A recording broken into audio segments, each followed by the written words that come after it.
Tu as zappé, t'es tombé sur France 2 ou sur France Télévisions et tu as vu qu'il y avait les championnats de France de natation élite en ce moment. Et là, tu t'es dit que c'était pas pour toi, que c'était pas ton niveau. Erreur. Chaque jour, ensemble, on les regarde et on analyse, mais pas côté performance, non, côté éducateur, côté nageur, adulte actif.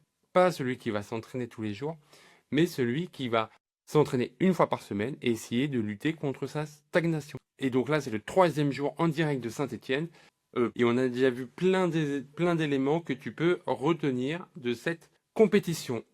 Avant de commencer, bonjour et bienvenue sur Swim Smart. Moi, c'est Théo, éducateur sportif, coach en natation et créateur du podcast Swim Smart. Swim Smart, c'est quoi? C'est tout un écosystème de contenu, du contenu gratuit comme ces épisodes de podcast, mais aussi les newsletters quotidiennes et du contenu payant avec des formations, des entraînements, des plans d'entraînement, etc., etc. Tu trouveras tout sur swimsmart.fr.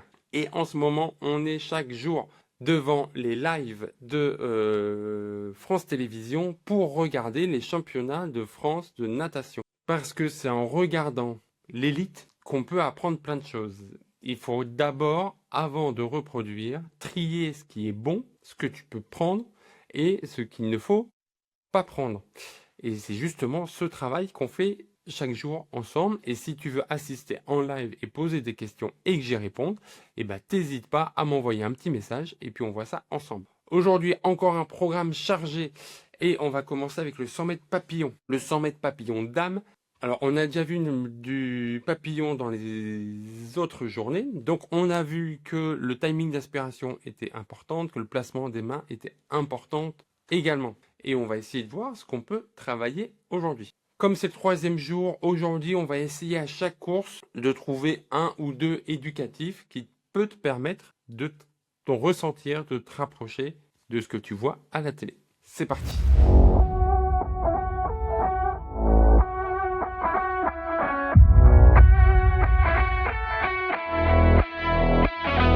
Alors, comme tu l'as peut-être remarqué, avant le départ, toutes les nageuses, tous les nageurs font plein de mouvements, se tapent, s'étirent, font bouger les bras et jambes. Il y a plusieurs objectifs à ça. Le premier objectif, ça va être de réchauffer, de réveiller un peu tous les muscles qui se montent en température pour être efficaces dès le début. C'est pour ça notamment que tu les vois se taper sur les cuisses, taper sur les bras, etc., etc., pour réveiller le muscle et qu'il soit prêt. Un autre élément qui n'est pas à négliger, c'est que ça permet à ton cerveau de comprendre qu'il faut basculer en mode compétition pour éviter de le surprendre. Je ne sais pas s'il y en a parmi vous, si toi tu as une voiture électrique, mais voiture électrique, tu as certains modèles où tu peux leur dire attention, on va bientôt charger, mets-toi en condition pour charger. Bah là, c'est la même chose, mais avec une compétition, avec du mouvement. C'est dire à ton corps attention. Là, j'ai commencé mon rituel pour la compétition, donc mets-toi en état d'alerte et anticipe un peu ce qui va se passer. Et ça, c'est quelque chose que toi, tu peux faire aussi. Peut-être pas aussi longtemps, peut-être pas en ne tapant aussi fort, mais avant ton entraînement, d'avoir un petit rituel, un petit élément que tu fais à chaque fois peut permettre à ton corps d'optimiser ta séance. Et c'est ça, en fait, tout l'objectif à nous qui nageons de façon régulière, mais pas permanente, de se dire le peu de temps que j'arrive à dédier à l'entraînement, il faut l'optimiser au maximum. Donc mettre en place un petit rituel comme tu vois les pros faire, ça peut te permettre d'avoir vraiment une demi-heure, 3/4 d'heure, 1 heure, vraiment très très optimisé. Alors, on a fait le 100 papillons dames, on a fait le 100 papillons messieurs qui est en train d'avoir lieu et je voulais parler des ondulations. Il y en a beaucoup qui nagent le papillon avec un mouvement de bras, une pause et 2 ondulations. Je pense que les ondulations, il ne faut pas trop les travailler. Je m'explique. Si dans ta nage, tu fais une pause pour mettre des ondulations, tu vas avoir des temps d'arrêt. Et le mouvement, il ne va pas être... Selon moi, les ondulations, elles doivent venir naturellement. Tu dois ressentir au fur et à mesure le moment où tu vas pouvoir mettre en place, tu vas pouvoir placer tes ondulations. Vaut mieux se concentrer sur la coordination de la tête et des fesses, en mode j'ai la tête dans l'eau, j'ai les fesses sorties, j'ai la tête en dehors de l'eau, j'ai les fesses qui sont rentrées. Et cette bascule, au bout d'un moment, va mettre en place ton ondulation et au fur et à mesure, tu vas ressentir le moment où tu vas pouvoir mettre une ondulation. Mais l'ondulation doit être au service du mouvement. elle doit te permettre de rester un peu plus à l'équilibre, d'avancer un petit peu plus, entre guillemets, de te lancer vers l'avant. Et pour ça, tu vas avoir des exercices. Un des exercices que j'aime bien pour commencer à mettre en place ça, ça va être d'aller toucher le fond avec tes mains, de mettre les pieds au fond, d'être en position flèche, de pousser vers le haut, et au moment où les mains arrivent à la surface, déclencher ton trajet de bras pour replonger. En fait, on fait des pyramides, surface, fond du bassin, surface, fond du bassin, surface, fond du bassin, etc., etc. Et en allongeant de plus en plus ces pyramides, tu vas mettre en place ces ondulations. Et surtout, si tu fais des ondulations, très important de ne pas plier les genoux. C'est bien le bassin qui monte et qui descend. Le repérage tête-fesse est pour moi ce qu'il y a de plus facile à ressentir et à mettre en place. Et dans cette épreuve, tu vois bien le lien entre le bassin, les fesses et la tête. Tu vois bien la bascule qui se crée et l'ondulation que ça met en place. Et ça a quand même l'air super facile, le papillon, quand on les voit nager le papillon. Alors toujours faire attention. Eux, ils sont dans la recherche de performance, dans le but d'aller le plus vite possible, donc ils ne font pas de temps de glisse. Je te conseille au début de mettre un temps de glisse en papillon pour récupérer, pour ressentir la glisse, et après, lancer l'autre point. On part sur l'épreuve d'eau, 50 mètres d'eau, donc là c'est que du sprint. J'avais dit lors des différents, je crois que c'est hier ou avant-hier, je sais plus, que le dos c'était un bon moyen de travailler sa respiration. J'avais notamment conseillé un exercice intéressant à faire. Tu peux avoir différents rythmes de respiration quand tu es en dos. Tu n'es pas obligé de tout le temps respirer de la même façon. Tu peux dire un bras j'inspire, l'autre j'expire. Ou pendant 2 bras j'inspire et après 2 bras j'expire, etc., etc. Tous les petits jeux de respiration que tu arrives à faire quand tu es en crawl, tu peux très bien le mettre quand tu vas être sur le dos. La seule différence, c'est que tu n'auras pas à tourner la tête pour prendre de l'air parce que tu vas avoir la tête qui est en dehors de l'eau. Et pour ceux qui n'arrivent pas à faire des coulées sur le dos, le meilleur moyen d'y arriver, ça va être de souffler avec le nez. Le fait de souffler avec le nez, ça fait que l'eau, elle ne peut pas rentrer, donc il n'y a pas de souci. J'adore faire les coulées sur le dos parce que tu vois l'eau extrêmement lisse, tu vois tes bulles, enfin, je trouve ça très joli. Et pour ceux qui veulent s'amuser à faire un départ en dos, c'est entre guillemets très simple. Tu attrapes l'étrier avec tes mains, tu mets les pieds au mur, tu te redresses, te recroquevilles, et au moment du top départ, tu lances les bras sur les côtés pour te mettre en position flèche, et tu mets le menton le plus haut possible, le plus loin possible vers l'arrière pour essayer d'arrondir, de te cambrer et pas faire un plat sur l'eau. L'idéal, c'est qu'au moment du départ, que tu arrives à voir le mur opposé. Et on passe aux 200 mètres brasse. Donc on a déjà vu le 100 mètres brasse un peu plus tôt. Et tout de suite, on va voir la différence d'intensité et de glisse. Autant au 100 mètres brasse, ils enchaînaient, autant là, on voit bien qu'ils glissent et ils enchaînent. Ils glissent et ils enchaînent. Pourquoi? Parce que enchaîner, enchaîner, enchaîner. Alors oui, tu vas aller plus vite, mais ça te demande plus d'énergie. Toujours ce rapport de vitesse acquise et énergie dépensée. Et je t'en avais parlé quand on avait vu les repères du bassin dans la journée d'hier. Là, la coulée en brasse, elle est limitée en fonction du nombre de mouvements.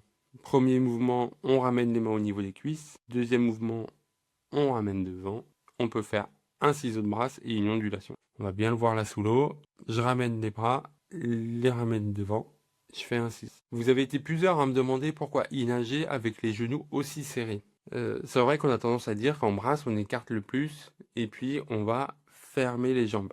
On écarte les jambes le plus possible. Il faut savoir, premièrement, et ça dans la formation, la brasse retrouvée, je l'explique encore plus en détail, mais en brasse, on va avancer au moment où les jambes vont se refermer. C'est à ce moment-là que tu vas être propulseur, c'est à ce moment-là que tu vas avancer principalement. Donc, quand tu écartes au maximum et que tu fermes, bah, c'est là où tu vas plus avancer. Sauf que quand tu vas écarter, tu vas augmenter ta surface et donc tu vas te ralentir. Tout le but du jeu, c'est de trouver l'équilibre entre j'augmente ma surface de mètre couple et puis je vais pouvoir ouvrir les jambes et avoir de la propulsion. Et donc en gardant les genoux serrés, tu vas réussir à limiter cette augmentation de la surface mètre couple pour pouvoir être efficace. Ce que tu peux faire dans un premier temps, c'est mettre un pull boy entre les cuisses et nager de la brasse en ayant les genoux collés. Et petit à petit, tu vas réussir à le mettre en... Et on va finir avec le 400 mètres 4 nage dame. Donc toujours 100 mètres de chaque nage. important de se dire, on va devoir gérer notre énergie, notre effort pour pouvoir tenir. Et encore une fois, on voit qu'il y a 8 façons de nager différentes. Certaines vont mettre un peu plus de temps de glisse, d'autres non. Moi, j'aimais bien le 4 nages parce que ça permettait de faire les virages. Et les virages, c'est important de les travailler pour plusieurs raisons. Première raison, il faut savoir qu'après la poussée au mur, c'est le moment où tu vas le plus vite et où tu dépenses le moins d'énergie. Donc, autant en profiter.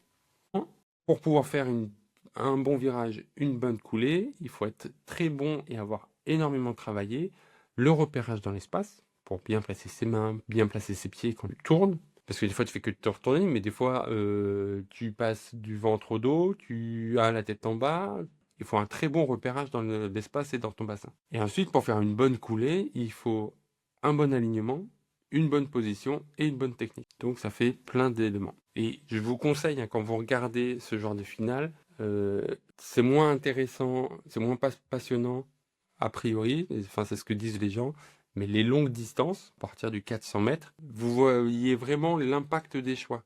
Quand vous voyez un nageur nager un 400 mètres 4 nages ou un 100 mètres, vous voyez vraiment les choix qui sont faits dans la nage et vous, ça vous donne des pistes pour pouvoir adapter la tienne. Là, sur le dos, on voit très bien que la nageuse de gauche, elle a fait le choix d'utiliser ses jambes non pas en propulsion, mais vraiment juste en équilibre avec quelques petits battements au moment où le bras opposé entrait pour pouvoir se stabiliser. Et là, on brasse, on voit très bien le timing de synchronisation entre les bras et les jambes. C'est vraiment très précis, c'est ce que je disais je crois que c'est dans le premier épisode, je crois, de la série. C'est vraiment cette précision du timing qui peut faire que, déjà que tu prends pas de plaisir parce que tu vas pas progresser, mais surtout, tu vas te blesser. Et regarde aussi, quand tu vois ce genre de vidéo, l'accélération de la main. C'est quelque chose dont je parle souvent, et j'en reparlerai, je pense, dans les autres jours, mais le trajet aquatique des bras, des mains, il doit être accéléré, il ne doit pas tout le temps être à la même vitesse. Il doit accélérer de façon exponentielle et continue. Et en crawl, tu essayes de donner tout ce qui te reste, quoi. Et tu fais les choix de, là, je vais aller le plus vite possible en tenant compte de mon état de fatigue actuel. Et quand on verra le 100 mètres crawl ou le 50 mètres crawl dans les prochains jours, on verra bien que c'est pas du tout la même technique. La nageuse respire en 2 temps, a pas mis de battement à l'aller et on met au retour, fait l'effort d'aller chercher loin, et on verra que quand on verra le 50 mètres nage libre ou le 100 mètres nage libre, ça sera pas du tout la même chose. Et voilà pour cette 3e journée des championnats de France de natation, et surtout comment toi, en tant que nageur lambda comme moi, tu peux grappiller des choses, tu peux apprendre des éléments et puis les retester après. Toujours en te disant, tu dois mettre de l'intention derrière pour pouvoir progresser. On commence à avoir un bagage assez important avec ces 3 jours qu'on vient de faire ensemble. On va en faire d'autres. Il y a encore mardi, mercredi et jeudi. Si tu veux assister à un enregistrement, pouvoir poser tes questions, pouvoir détailler avec moi, échanger avec moi, et envoie-moi un message et c'est avec grand plaisir que je t'accueille. Si tu es encore là, c'est que ça t'a intéressé, c'est que ça t'a plu. Donc, t'hésites pas à t'abonner, à partager, parce que c'est important, c'est ça qui fait grandir Swim Smart. On est de plus en plus, on vient de passer la barre des 1000 abonnés sur Apple Podcast. Je suis trop content. On se rapproche de la même base sur Spotify. N'hésite pas à mettre des notes, ça permet à d'autres nageurs de découvrir le podcast. Et je suis en train de préparer les 2 ans de Swim Smart.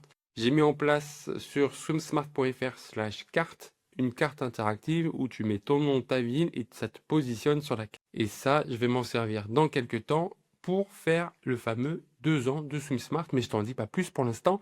Si tu veux être sûr de ne pas louper, tu t'abonnes.